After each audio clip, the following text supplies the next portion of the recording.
Welcome to Kickstarter Radio 102.4, and today we're looking at Slaughterville, the director's cut. This is one incredible indie game of horror, a big love letter to horror movies alike. This one must be on your radar, and we'll let Lipstickpaddy tell you all about this phenomenal game. Welcome to Slaughterville Director's Cut. Oh my goodness, this is an amazing game. The dev sent me the Slaughterville 2 game, which when I was setting it up, fell in love with it because I love events, decks and all that good stuff, and I'm a fan of horror games, so... Ooh. Now, Slaughterville 2 is like a big updated version of it that makes it, as it says here, improved and sped up as well. I'll tell you the big differences that are going to update Slaughterville 1 into the new variant as we go down. It is funded, and there's a big 18k that's very important, which is to put dividers in with the sleeves because it's so important for quick setup and for quick teardown. And now let's go down. There's a good image where I can explain how things is going on. Now 1 to 6 players, it says on the box. And 1 to 4, I don't think I'd played at 5 or 6 because the downtime can be rather big. And when you've got 4, it feels just right. I don't think people would enjoy that one, but it does scale to 6 if you really have to. But yeah, that's it. People would be talking around the table and that during downtime, just to let you know about that. So it's a bit like 4 is the most I'd play it. 2 is perfect, and 3 also. Really good solo as well. Now, let's quick go down to this picture. Now the setup is going to be used in 6 locations. We can see the asylum, the church, the prison, the residential neighborhood, the general store, and the forest. Each of these is going to have a 24 deck, which is an encounter deck. There's going to be some good and some bad in there. You're going to be choosing a character, which is going to have their own stats, their own attack dice, their own intelligent dice, agility. I can't remember them all, but you're basically going to have them. They're all got their own icons as well to help with the new iconography that's in this new edition. Now the thing at the top left there that you can see 1 to 20, those numbers are actually used for the villain, because the villain will be doing things that are going to add to these numbers. And for example, in Slaughterhouse 2, let me just say, you can actually order Slaughterhouse 2 on this Kickstarter as an add-on, and I highly recommend it. When we first played it against Frankenstein, each round Frankenstein, the charge, elemental charge, is going to build up, and if it hits 15 on the counter, then the monster will wake up. So it acts as its own timer in the game, which is nice because the game plays in roughly an hour at 2 players and can roll to about 90 minutes with 4. It might go 2 hours with 6. Anyhow. So you're going to be getting a character then. The character probably going to have maybe 3 or 4 attack dice, probably 3. Could be less. And the monster has 5. And if you do fight the monster, it's going to be your 3 against the monster's 5 dice, but successes are only a 5 or a 6. So you've got a 33% chance of a success with each dice. So what you're going to be doing on your round is going to a location and then sitting on that location whilst digging into that deck as you want to kind of mine the deck. You know there's some good in there. The good is like an item that you can hold. Then item could be a melee weapon that's adding to your dice when you're in combat. Or you can get a companion that will go around with you. This new variant actually lets you give things to the companion like another weapon. So you can only hold 2 active weapons, for example 2 melee weapons. And if you get a third, you can either give it to a companion or you can trade it to another person around the table if they're on the same spot. So that's really nice. In fact, when the monsters attack you, instead of taking damage, you can actually sacrifice a companion, like you push them in front of you, so they actually get killed, which is a bit gnarly, but yeah, you can do that. But in the deck also there is bad stuff. Sometimes it might actually bring the actual villain to the location to fight you immediately, but more often than not it's some kind of creepy monster inside. There's also some kind of events that can happen. For example, a trap may happen. It might require an agility check or some kind of puzzle which will need a mental intelligence check.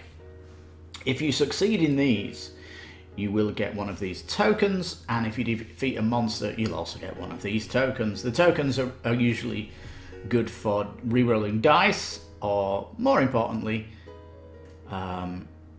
activating your special ability with your character if they have that. You can also use them to heal yourself, which is kind of important. Although if you die, you can resurrect as a different character, and you can either keep the items or keep the companions. You get to choose one or the other. You can't just come back with all the stuff you have. But other than that, it's all really good. Ooh, and I'll tell you now, these decks are wonderful. They really are. And if you get the second edition, you're getting all 12 locations plus 6. So you're going to be at 18 if you go for the full package here. 18 locations, so much variability. Some villains will actually require a place that is part of the 6. And also you'll notice on these location cards, they have some written words on them, and certain characters, when they go there, can activate certain abilities, or there'll be certain things that can happen at these said locations. So all in all, it's a really fun gameplay. Going to a location, going down the deck, once everyone's turn's gone, the villain turn goes, and now the villain's work is phenomenal. Oh, it really is. And the villain themselves will have a deck of 24 cards.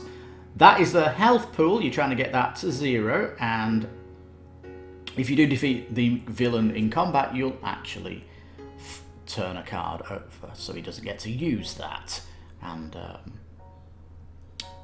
yes, because the deck is so richly thematic with each villain, it really is a special when you play them. And in fact, when I played with 2 play groups, one with a 2 and one with 4, both groups wanted to see the other villains, how they worked, because they work so well and are written in a way that really is interesting going up against them.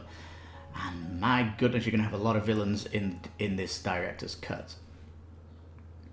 So all these things that have come from Slaughterhouse 2, it's like a variant 3 of the rules, and Slaughterhouse 1 is going to tidy up all the iconography, so it's had a real pass to bring it into the modern Slaughterhouse 2 system. Now there is going to be some weekly unlocks. It does say introduce future expansions here, hints at new villains, so some interesting stuff that's going on here. Now these black cards, they aren't the highest quality, and because you've got to shuffle these all a lot. For example, Frankenstein's going to go in the deck and he wants you to find a companion because he's going to kill them and build them part of the monster. You're going to have to shuffle the deck every time you do that. And this card here, shuffle all of this deck. So when you're shuffling black cards, they can get damage around the outside. These are going to be instantly sleeved. They need to be instantly sleeved. Slaughterhouse 2 box is like packed, no room for sleeving, and this director's cut box is a big one. It's so big you can put all of the content from Slaughterhouse 2 in here, sleeve everything, and it'll even have room for what they're calling Slaughterhouse 3 and 4, We don't know what that will be. That's potentially future content. Alright, so this is interesting what we'll get. What will come from these. Now, 28 characters. You notice there's a lot of photography used here, and sometimes it's artwork, and it kind of grains me in games when I see two different types. It's either go fully with photographs or go fully with art. But this is such an indie game that it's easy to see why they had to mix it up. We can't afford an artist, it's easier just to get some photos in. But hey, it would have been nice if they just stuck to the guns with one of them. But it's kind of an indie thing, and your character card, even if you don't like the image on it, you can just put your tokens over the top of them to hide them. It's not very relevant during the game. I'll tell you what's not relevant during the game either is these pawns that designate where your characters are. You're more focused 99% on what's coming out of that deck, because it could be bad and it could be good. In fact, if you go to a location you get 2 bad, you're more likely to stay there and mine it so you get some good out. Or if you go to a location you get 2 good cards from there, then you're going to be moving on because you know you're possibly going to bring out a bad card.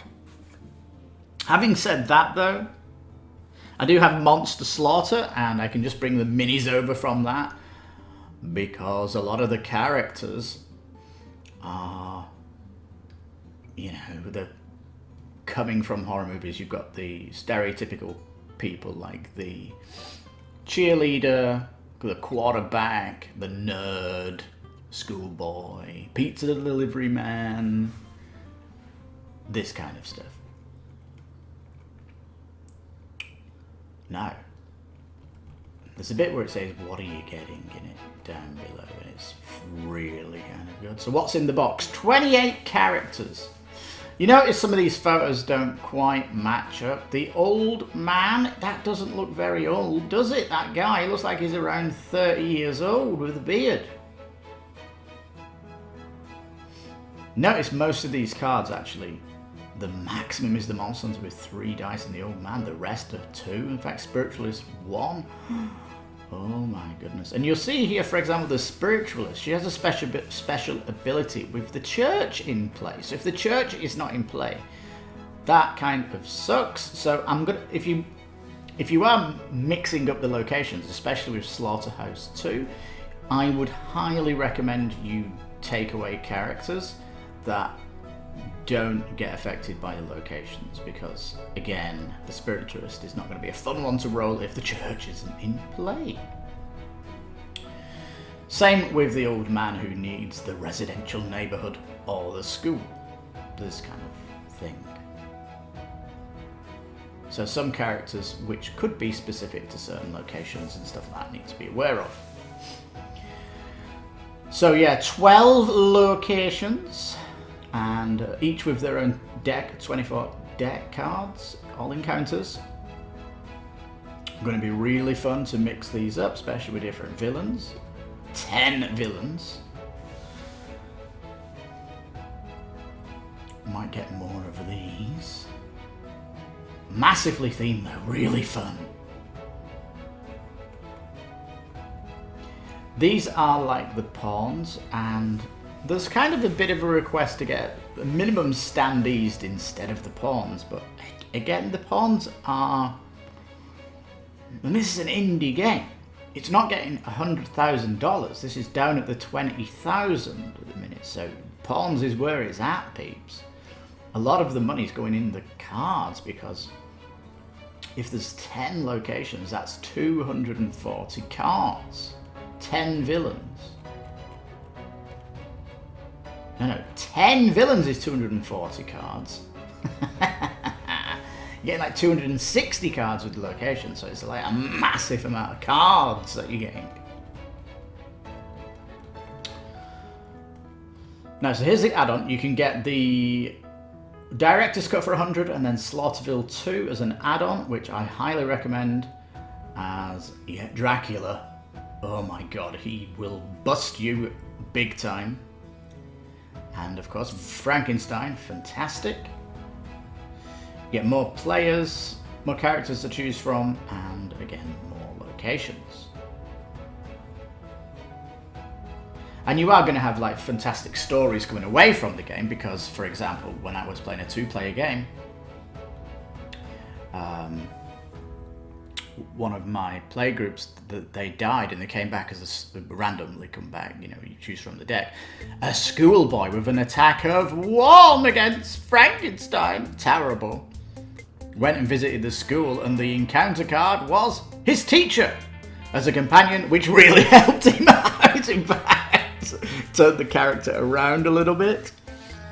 And in fact, on the final round, it was literally, we had a big attack against Frankenstein and we were like rolling a lot of dice and we killed him before he actually turned into the monster. So it was like, everyone was, you know, it was like amazing roll and it was a yeah, because when you start the game, the villain looks so difficult to beat and when you do it, it's phenomenal, feels so good. Yes, you've got to love the game, and especially more villains to try and defeat. Fantastic. And you might feel like you've got a favourite character that you want to play, but I actually skimmed the deck down. I made sure that it was roughly 4 characters for every player at the table, because I didn't like the aspect that the game had like massive reincarnation of coming back as another character. And I wanted to thin the deck out a little bit with characters. But, you know, potentially you can do whatever you want. You can home rule that. I got rid of all the photographs from Slaughterfest too, because a lot of them were Kickstarter people. And I just were left with the characters that were artistically done. Now you notice here the cult invades. The cult invades number 2. An 18 card expansion bringing the darkness of a hidden cult into Slaughterville. All these cards, it says, add these cards to the location decks for an increased challenge. So that's kind of nice. And I don't think there's any mention of cult cards coming to the contents here, where it tells you the contents of it. So hopefully that's something from the stretch goal, that there is going to be a set of cult cards you can put in the decks, because that's what the designer really wants, is to add this mysterious faction into all locations. So, here's the stretch goals then. The first player token, this is going to be important because the monsters may do stuff with the first player. Neoprene playmats, okay, I'd swap that myself for card dividers because we're going to have, they are most important for setup and teardown. Because otherwise you've just got this massive deck that you've got to pull 6 cards from for the locations, then you've got to pick 1 for the villain, and if you've got 10 villains, that's going to be a little bit awkward, so yes, please have them. Interesting, we're getting 2 more villains though, 25k and 30k, that's super cool. And more to come. I don't think we need characters. It'd be nice to actually, I think there is some kind of, if it does go over 30k, there may be standees, there may be minis coming at like 50k. He may have mentioned this in the comments, that is the stretch goals beyond 30k. But at the minute, the Kickstarter is slowly growing, and it's a fantastic indie game that we've all fallen in love with here at the station. And we certainly look forward to expanding it out with the fantastic Director's Cut, which is updating everything from the base game. Oh, it's a fantastic indie game. If you're playing week in, week out AAA games or some kind of campaign game, it's great to just have a holiday and go and play an indie game, and this one will be phenomenal. Actually, quick play, really difficult co-op, but fantastic dice chucking all the time as you're going through all these encounters trying to face up against this villain. Ooh, so good. And if you've got space on your shelf for a Halloween game, this one certainly foots the bill. And for me, it kind of completes my Halloween collection because I've got 4 horror-themed games that I can play in October. So yes, phenomenal. But I know Slaughterville will be coming to the table more often because of its, you can get it done in an hour, and sometimes in the playgroup someone arrives early and we can knock out a game of Slaughterville before the other people arrive. So there's that kind of stuff. The quick 2-player game of it is really great, and the solo game is also fun. The Slaughterhouse 2 box is actually, you could say, travel size. You could put that in a suitcase and take it on holiday. It does have a bit of a table presence though, so you wouldn't be able to play this in a cafe. But other than that, it is like a phenomenal game where you are gonna be, there's a lot of luck because of all the dice chucking, but it feels fair with the dice chucking, it really does, and you accept your characters are going to be facing the crap when they go to these haunted locations or whatever is happening at these locations. But also, when you pull those good cards, it's yes, I got something good, and you know that can help you against the villain, and it's all fantastic. But Slaughterville Director's Cut, absolutely a diamond in the rough, something you should be on your radar. Please check this out, check the playthroughs out, but I highly recommend it. It's a lovely game, fallen in love with it, great horror, the theme, the stories coming out of the game are always wonderful, and just to really juke it out against these villains, because they're so bloody difficult, is going to be something you really want to tackle. So there you go, Slaughterville Director's Cut, highly recommend it. We love it at the station. So if you've played any Slaughterville, let me know in the comments what you thought of it. And yeah, thank you so much for watching. This has been Kickstarter Radio 102.4. I'm your host, Lipstickpaddy. You take care, stay safe, and bye-bye for now.